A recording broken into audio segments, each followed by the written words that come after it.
Hi everyone, good day! In this video, I'll be teaching you how to remove the landing area in Starfield bug. Okay, first things first, begin by launching the Starfield game and entering its main menu. In the main menu, locate the settings menu. This is typically represented by a gear icon. Inside the settings menu, just look specifically for the landing zone settings.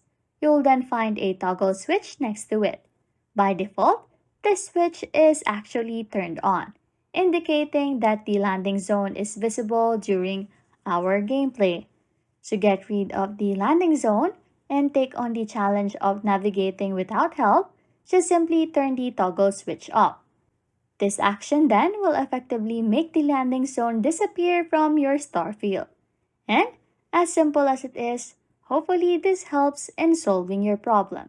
Anyways, if you like content like this, don't forget to subscribe to this channel or comment down below any tutorials you want us to make so we can help you.